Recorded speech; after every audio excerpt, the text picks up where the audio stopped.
Assalamualaikum warahmatullahi wabarakatuh. Perkenalkan, nama saya Vina Nisa Fitri, NIM 1965187, jurusan akuntansi, prodi D4 akuntansi manajerial, mata kuliah pengoding 1, bab 8, materi audit pada sistem PDE. Dan di materi ini saya akan menjelaskan tentang memahami komponen PDE, mengetahui metode pengorganisasian data dengan metode PDE, mengetahui kelemahan dan kelebihan sistem PDE dibandingkan dengan sistem manual, mengetahui pengendalian intern sistem PDE, dan terakhir memahami penerapan standar pada sistem PDE.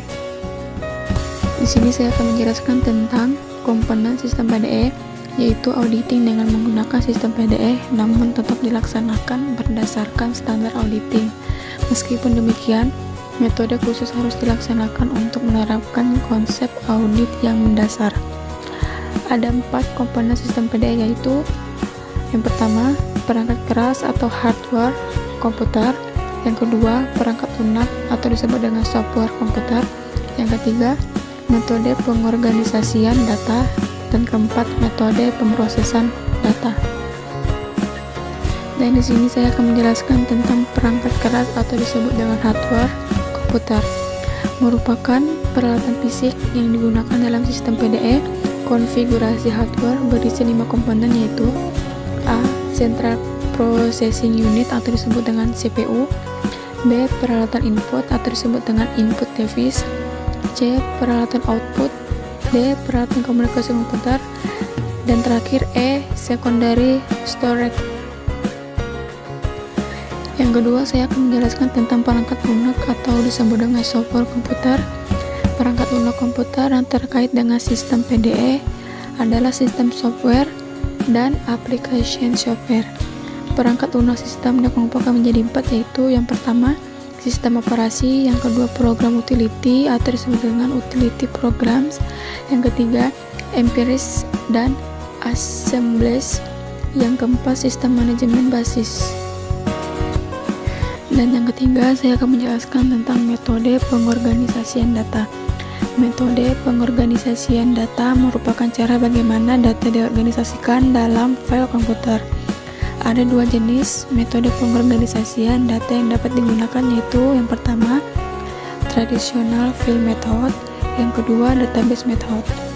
Ada 3 jenis metode pemrosesan data yang dapat digunakan, yaitu batch entry atau batch processing, yang kedua, online entry atau batch processing, yang ketiga, online entry atau online processing. Yang kedua, kelebihan dan kekurangan sistem PDE dibandingkan dengan sistem manual, yaitu sistem PDE mempunyai beberapa kelebihan yang signifikan daripada sistem manual. Meskipun demikian, metode pengelolaan data dengan pengendalan intern PDE juga mempunyai beberapa kelemahan yang berkaitan erat dengan auditing, yaitu yang pertama, sistem PDE dapat memberikan kontribusi yang lebih baik dalam pemrosesan data daripada sistem manual. Yang kedua, sistem PDE dapat memberi laporan akuntansi yang tepat waktu dan lebih efektif untuk pengawasan dan penelaah operasi daripada sistem manual. Yang ketiga, kelemahan pada sistem PDE, yaitu yang pertama, sistem PDE menghasilkan jejak bukti transaksi yang terbatas dibandingkan dengan sistem manual. Yang kedua, lebih sedikit bukti dokumen mengenai kinerja prosedur pengendalian pada sistem PDE daripada sistem manual. Yang ketiga, informasi dalam sistem PDE kurang visible atau sulit dilihat daripada sistem manual. Keempat, pengendalian intern pada sistem PDE, yaitu pengendalian sistem pada PDE mencakup prosedur manual dan prosedur yang dirancang dalam program komputer. Program pengendalian manual dan program komputer terdiri atas pengendalian umum dan pengendalian aplikasi. Dan ada 3 jenis dalam pengendalian aplikasi dalam sistem PDE, yaitu pengendalian input, pengendalian pemrosesan, dan pengendalian output. Yang kelima, penerapan standar auditing pada PDE, yaitu standar umum pertama menyatakan bahwa auditor merencanakan dengan baik termasuk audit klien dengan sistem PDE. Berkait dengan hal ini, maka auditor harus mempertimbangkan hal-hal sebagai berikut. Yang pertama, luasnya penggunaan komputer dalam setiap aplikasi akuntansi. Yang kedua, kompleksitas organisasi kegiatan pemrosesan komputer.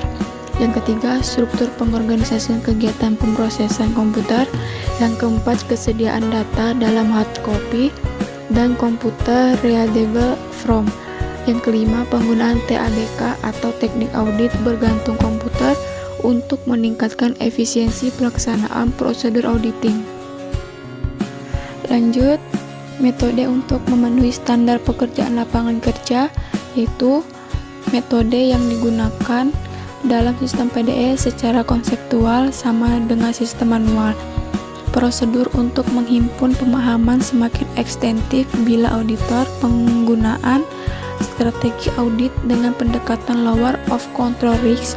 Auditor harus menghimpun yang cukup untuk memahami, yaitu yang pertama, kelompok transaksi operasi entitas yang diproses dengan sistem PDE yang signifikan untuk laporan keuangan. Yang kedua, catatan akuntansi, dokumen pendukung, machine readable information, dan akan khusus dalam laporan keuangan yang tercakup dalam pemrosesan dan laporan sistem PDE. Yang ketiga, bagaimana komputer digunakan untuk pemrosesan data. Yang keempat, jenis salah saji potensial yang dapat terjadi.